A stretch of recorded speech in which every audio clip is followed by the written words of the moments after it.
verdaderamente la importancia que tienen, la veracidad que tienen.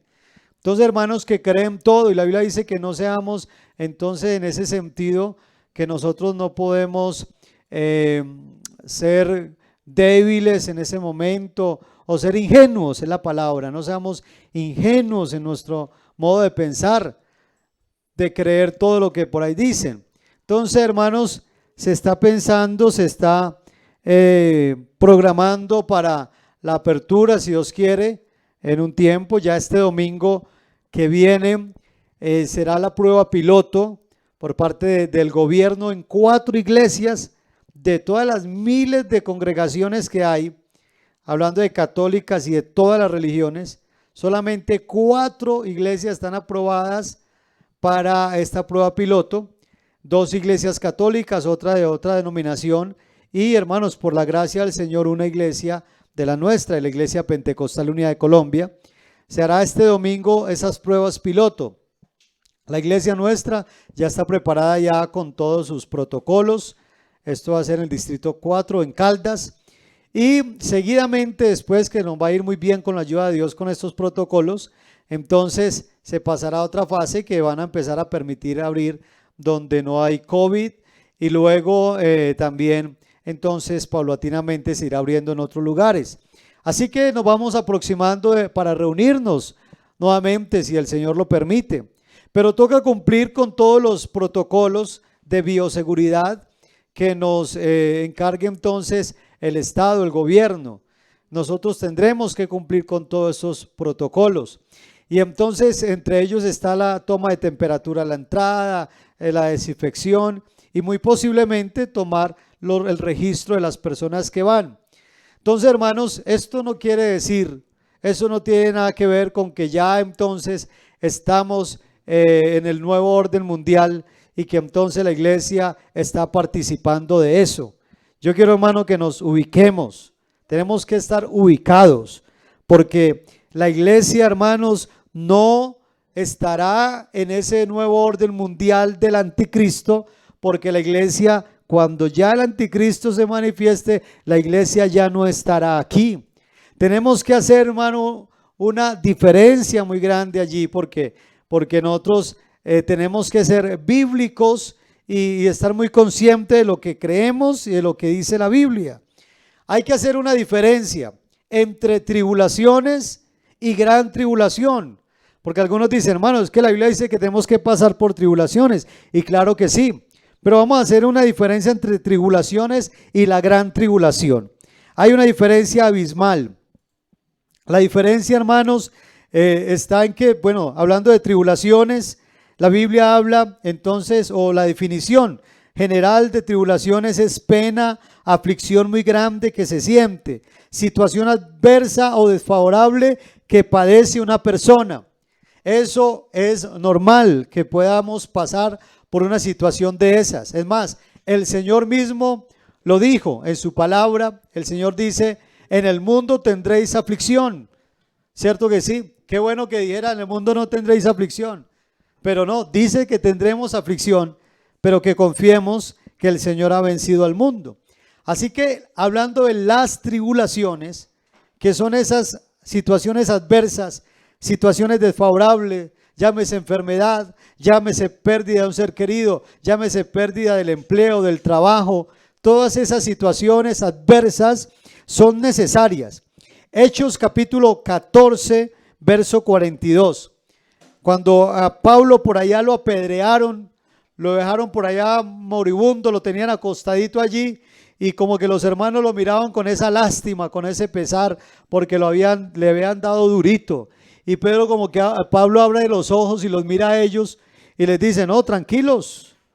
Le dice, confirmando los ánimos de los discípulos, les animó y les dijo, tranquilos, permanezcan en la fe, porque hoy fui yo, pero es necesario que a través de muchas tribulaciones entremos en el reino de Dios. Amén, gloria al Señor. A través de muchas tribulaciones es necesario que entremos en el reino de Dios. Son necesarias estas tribulaciones. ¿Por qué? Porque en esas tribulaciones hay un propósito también de Dios. Hay un propósito. ¿Cuál debe ser nuestra actitud en medio de una tribulación, en medio de una angustia, en medio de una situación adversa. Nuestra actitud, hermano, está de que debemos de tener allí dos puntos muy importantes. Segunda de Tesalonicenses, Pablo le escribe a la iglesia tesalónica y les dice que ha sido una iglesia que ha pasado por dificultades. Fue una iglesia, los hermanos allá los persiguieron, los maltrataron. Fue una iglesia que vivió situaciones muy difíciles y adversas. Pero dice en 2 de Tesalonicenses 1:4, tanto que nosotros mismos nos gloriamos de vosotros en las iglesias de Dios. O sea, Pablo dice, hemos contado de ustedes, la iglesia de Tesalónica, porque por vuestra paciencia y fe en todas vuestras persecuciones y tribulaciones que soportáis. O sea, la iglesia de Tesalónica era un ejemplo de que aunque padecía persecuciones y tribulaciones, había desarrollado dos virtudes importantísimas, la paciencia y la fe. Amén. Dice que ellos en medio de las tribulaciones tuvieron paciencia y fe. Y eso es lo que nosotros debemos de tener en medio de las tribulaciones, paciencia y fe. Amén. Paciencia, ¿por qué? Porque no podemos cambiar las circunstancias difíciles simplemente con hacer así o con hacer una oración. No, hermanos, hay que ser pacientes. Hay que ser pacientes porque hay situaciones que llegan, pero hay que darle gracias a Dios por todo, porque en medio de la tribulación Dios está con nosotros. Desarrollamos la paciencia, pero también desarrollamos lo que es la fe, porque viene una convicción, una certeza de que Dios nos va a sacar adelante, de que Dios no nos ha dejado, de que Dios no nos va a desamparar, por dura que sea la prueba, por dura que sea la circunstancia que estemos viviendo, la tribulación que estemos viviendo, el Señor nos da la victoria. Por eso también hay que tener gozo. Eso es paradójico, pero en medio de la tribulación, dice 2 de Corintios 7:4, dice Pablo escribiendo a los Corintios, dice, mucha franqueza tengo con vosotros, mucho me glorío con respecto de vosotros, lleno estoy de consolación, sobreabundo de gozo en todas nuestras tribulaciones. O sea, aún en medio de las tribulaciones dice que sobreabundaba de gozo. ¿Por qué, hermanos? Porque el gozo no depende de las circunstancias, recuerde eso. El gozo del cristiano no depende de las circunstancias. Usted y yo por eso no nos mantenemos deprimidos. La depresión se da cuando nosotros estamos anclados al pasado y entonces tenemos algo allá que no nos perdonamos, algo allá que no nos deja vivir el presente en victoria. Y la ansiedad se da cuando nosotros nos atemorizamos por el futuro y por las cosas que van a pasar. Pero yo le invito para que viva el hoy, y el hoy lo viva con gozo, el hoy lo viva en victoria, el hoy lo viva con fe, el hoy lo viva confiando en que este Dios todopoderoso tiene cuidado de nosotros, y si Él cuida de las aves, cuidará también de ti. Alabanzas al nombre del Señor. Amén. En medio de las tribulaciones vemos a un Pablo gozoso. Aleluya. ¿Qué hace Dios en medio de las tribulaciones? Porque acabamos de decir, en medio de las tribulaciones debemos de tener fe. En medio de las tribulaciones hay que tener gozo, hay que tener paciencia. Pero ¿qué hace Dios mientras nosotros estamos pasando una tribulación? ¿Qué hace Dios? Y dice entonces en 2 de Corintios 1:4, dice, el cual nos consuela en todas nuestras tribulaciones. Oiga bien, eso es lo que hace el Señor, para que nosotros también podamos consolar a los que están en cualquier tribulación, por medio de la consolación con que nosotros somos consolados por Dios. Amén. ¿Qué hace Dios? Nos consuela. Tal vez en el momento no es el tiempo para quitarnos esa tribulación, pero sí nos consuela. Es que Él es el consolador, gloria a Dios. Ese Espíritu de verdad, el Espíritu Santo que está en medio de la iglesia y que dice la Biblia que es el consolador, está allí para fortalecernos, para darnos ese vigor, amén, esa fuerza en el momento de la tribulación, en el momento de la angustia. Tal vez como el apóstol Pablo en un momento de angustia le dice: Señor, quítame esta angustia, quítame este aguijón. Pero el Señor no se lo quitó porque estaba haciendo un propósito en su vida, pero le dice: pero tranquilo, yo estoy a tu lado, yo te fortalezco, yo no te dejo solo, amén. Y por eso Pablo entonces termina diciendo: aunque el Señor no me ha quitado ese aguijón, me ha dicho: bástate mi gracia, porque mi poder se perfecciona en la debilidad. Así que en el momento difícil de angustia, ahí está el consolador. Aleluya. Tal vez nosotros los seres humanos somos ingratos, somos a veces malos amigos, malos compañeros, nos olvidamos del uno, del otro, pero hay un Dios todopoderoso que nos dice: se podrá olvidar la mujer de lo que dio a luz para dejar de compadecerse, pero aunque olvide ella, yo nunca me olvidaré de ti, en mis manos te llevo grabado. Amén, gloria al Señor. Así que tenemos a alguien que nos consuela, que nos entiende y que seca nuestras lágrimas. Aleluya. Eso es lo que hace Dios. Este Dios es bueno, este Dios es misericordioso. Pero ¿qué más hace el Señor en medio de las tribulaciones? El Salmo 46:1. Usted conoce este salmo. Salmo 46:1 dice: Dios es nuestro amparo y fortaleza, nuestro pronto auxilio en las tribulaciones. Lo ha cantado, ¿cierto que sí? Un coro muy bonito. Dios es nuestro amparo, nuestra fortaleza, nuestro pronto auxilio en la tribulación. Amén, gloria a Dios. Él es nuestro auxilio en la tribulación. Créalo, hermano. Alzaré mis ojos a los montes. ¿De dónde vendrá mi auxilio, mi socorro, mi ayuda? Oh, mi ayuda viene de Jehová, que hizo los cielos y la tierra. Él es nuestro ayudador, Él es nuestro consolador. Aún en medio de la tribulación que puedas estar pasando, mi querido hermano, allí está el que nos ayuda. Gloria al Señor, el que nos fortalece, el que nos bendice, aleluya, el que nos da la victoria en todo momento, aleluya. Gloria al Señor. Así que, hermano, esté tranquilo, confiado en el Señor. Así que, hermano, en medio de la tormenta, yo le invito para que tenga paz. En medio de la tormenta yo le invito para que le crea al Señor, porque Él puede con solamente abrir sus labios hacer cesar el viento y la tempestad. Aleluya. Por eso podemos confiar en Él. Amén, gloria a Dios. Que el viento, la tempestad y la tormenta que puedas estar viviendo, hay una esperanza maravillosa. Y esa esperanza maravillosa está ahí en la segunda carta a los Corintios, capítulo 4, verso 17. Aleluya. Segunda de Corintios 4, 17. Dice: porque esta leve tribulación momentánea produce en nosotros un cada vez más excelente y eterno peso de gloria. Amén. Qué hermosa palabra. Dice: porque esta leve tribulación momentánea es leve y es momentánea. Hermano, pero ¿cómo se le ocurre a usted decir que es leve mi tribulación si estoy pasando algo muy grave? Hermano, es leve a comparación de la gran tribulación. Esa es una leve tribulación y además es momentánea. ¿Y sabe qué debe producir en nosotros? Las tribulaciones debe producir en nosotros, dice, un cada vez más excelente y eterno peso de gloria. No mirando nosotros las cosas que se ven, sino las que no se ven. Pues las cosas que se ven son temporales, pero las que no se ven son eternas. Amén.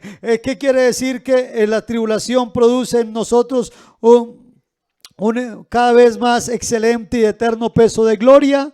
Eso significa que las tribulaciones nos recuerdan que aquí estamos de paso, Las tribulaciones llegan para que nosotros no nos amañemos aquí en este lugar. Recuerde que aquí en esta tierra somos peregrinos y extranjeros, que aquí estamos de paso, que no nos podemos, hermano, concentrar en las cosas del mundo. Algunos están anhelando cuando vendrán las cosas a la normalidad, y posiblemente nunca, aunque las cosas cambien y puedan mejorar, pero nunca volveremos a la misma normalidad de antes. Nos tendremos que acostumbrar a una nueva normalidad. ¿Por qué, hermanos? Porque estamos en un mundo de constante cambio, pero hermano, todo lo que pase aquí, hermano, lo vamos pasando de la mano de Dios, pero con la mirada puesta en el galardón, porque esta iglesia pronto se va con el Señor Jesucristo, y estaremos con Él para siempre, donde Él enjugará toda lágrima de nuestros ojos, y donde el llanto y la tristeza ya no habrá. Amén, gloria a Dios.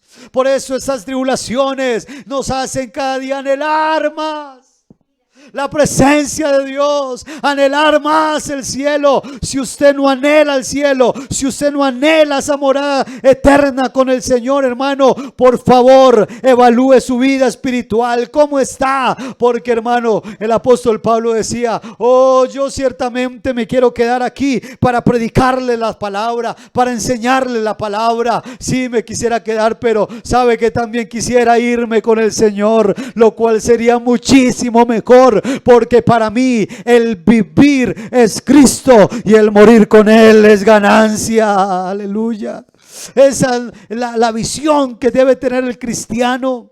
Esas pruebas nos enseñan que aquí, hermano, todo es pasajero, todo es efímero, que todo puede cambiar de un momento a otro, que todas las políticas, los pensamientos de los hombres pueden cambiar de un momento a otro, y que lo único fiel y verdadero que tenemos aquí es la palabra, que aunque pase el cielo y la tierra, su palabra no pasará, y Él ha prometido que fue a hacer una morada para nosotros, y yo le creo a Él. A ver, uno que lo crea y lo alabe, diga amén, amén allá en el chat, diga amén, gloria al Señor, amén, adore al Señor en esta hora, porque Él está con nosotros.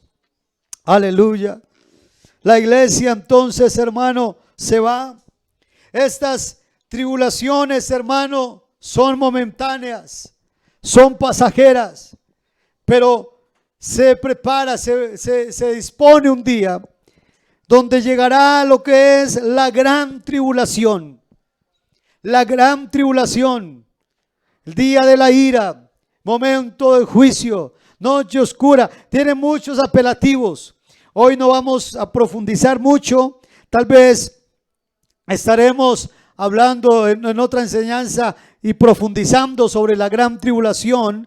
¿Y qué es la gran tribulación? En otra enseñanza, porque la de hoy va más enfocada, hermanos, a decir: la iglesia no pasará por la gran tribulación. La gran tribulación, como lo menciona en Mateo 24, 21. Bueno, Jeremías hace mención de la gran tribulación. Es el periodo de prueba jamás antes experimentado en la tierra. Jamás. Dice Jeremías, en Jeremías 37, dice: cuán grande es aquel día, tanto que no hay otro semejante a él, tiempo de angustia para Jacob. También Daniel se habló acerca de ese día en Daniel 12:1, y dice: y será tiempo de angustia, cual nunca hubo hasta entonces, desde que existen las naciones. O sea que habla de un periodo que jamás se había experimentado en la tierra. Y el mismo Jesús lo corrobora allá en Mateo 24, 21, cuando dice: porque habrá entonces gran tribulación, cual no ha habido desde el principio del mundo hasta ahora, ni la habrá. Y si aquellos días no fueran acortados, nadie sería salvo, mas por causa de los escogidos, hablando de Israel, aquellos días serán acortados.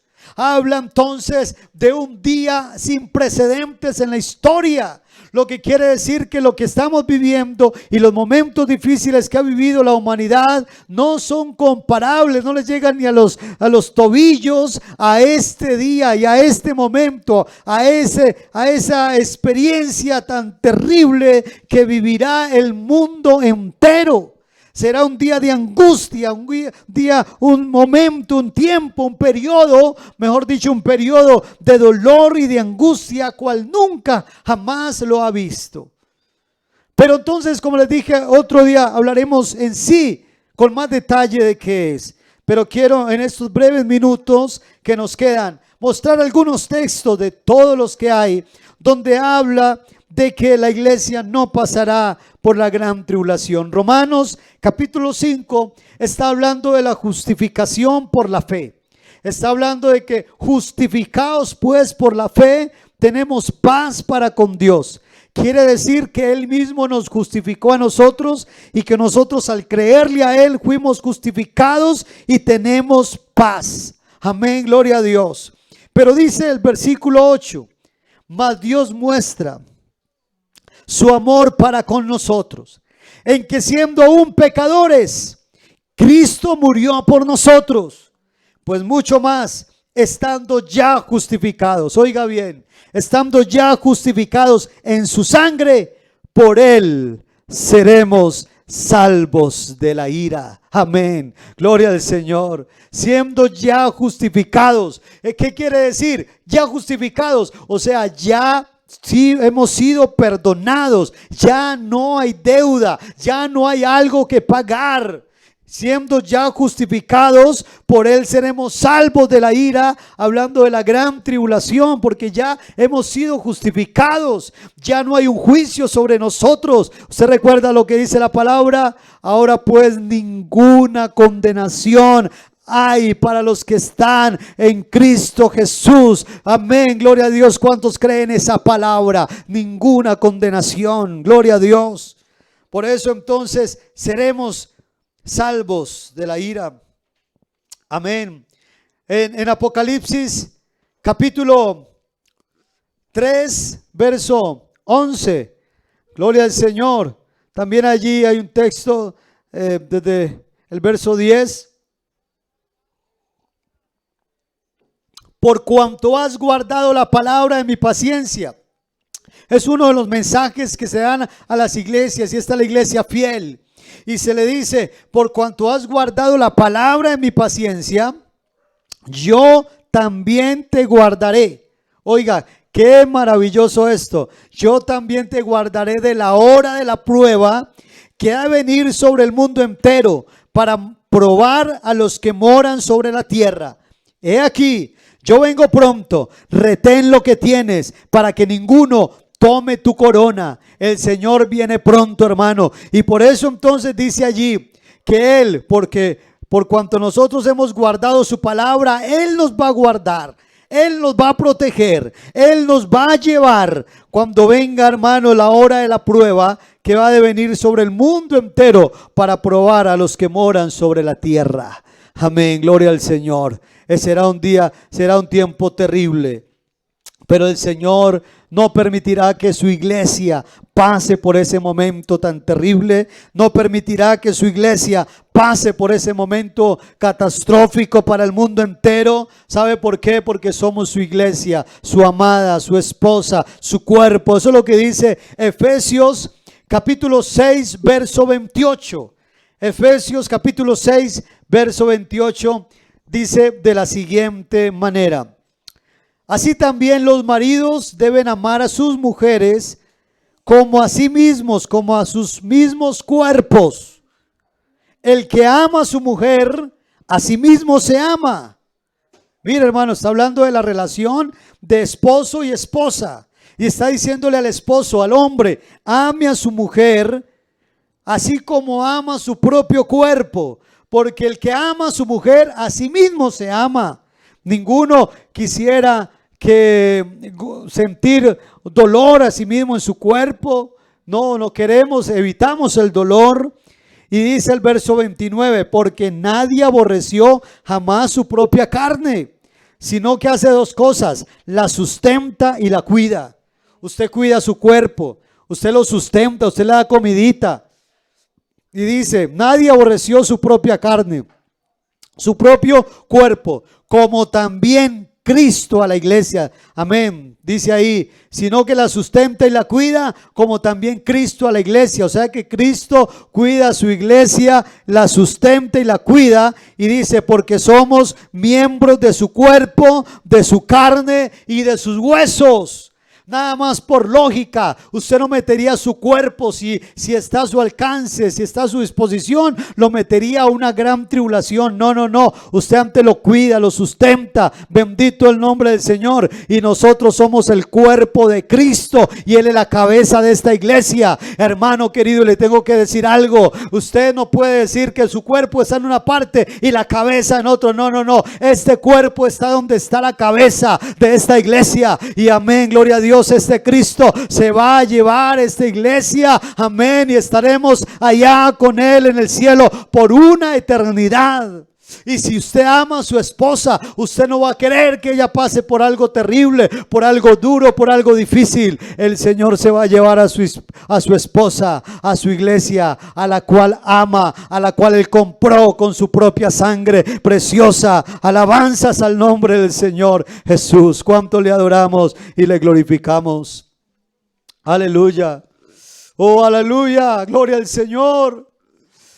Ya yéndonos un poquitico a la historia rápidamente, cuando el Señor determina entonces acabar con Sodoma y Gomorra, y entonces el Señor le dice a Abraham, voy a destruir Sodoma y Gomorra, y entonces Abraham le dice, hoy Señor, el juez justo de toda la tierra no hará justicia, va a permitir que muera el impío junto con el justo. Y el Señor le dice, no, eso no lo voy a hacer. Si hay justos, no lo voy a hacer. Y por eso le dice a Abraham, Señor, si hay 50 justos, ¿tú la destruyes? No, no la destruyo. Porque el juez justo, el juez justo de la tierra no hará justicia. Él es un juez justo y no va a permitir que sus hijos participen de esa gran tribulación y de prueba. Y entonces por eso es que Abraham sigue hablando con el Señor, le dice, Señor, si hay 30, si hay 20, si hay 10, es que no habían. Y antes Lot fue sacado de allí por gracia, por misericordia, y ahí sí fueron destruidas esas ciudades. Pero antes, eso nos enseña que antes de que vengan todos esos juicios de Dios sobre la tierra, entonces el Señor se va a llevar lo que es de Él, lo que le pertenece, su iglesia preciosa. Adore al Señor, alábelo, hermano, gócese en esta hora, porque estamos, hermano, en las manos del Dios Todopoderoso. Aleluya. Gloria al Señor. Por eso, hermano, no es que usted se vaya a preparar. No es que diga, ay, me tengo que preparar. No es que usted diga, hermano, es que Dios mandó esta pandemia para que nos preparásemos. No, hermano, no es que se vaya a preparar, es que tenemos que estar preparados, listos para irnos con el Señor. Porque si bien lo que estaba hablando ahorita, es verdad que no estamos en ese momento ya dentro del nuevo orden mundial del anticristo, no estamos, pero sí se está preparando el camino.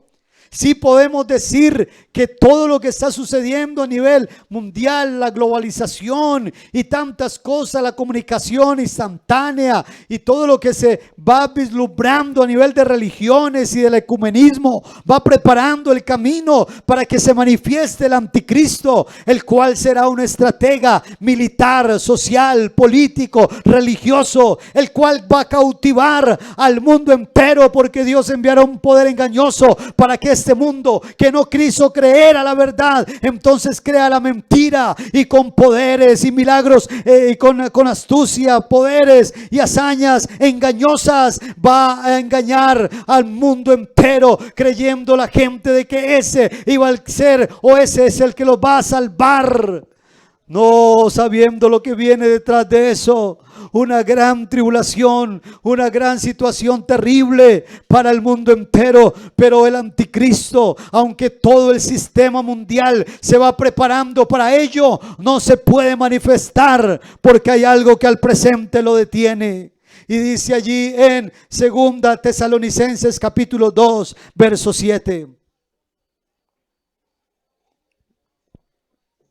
Dice, porque ya está en acción el misterio de la iniquidad.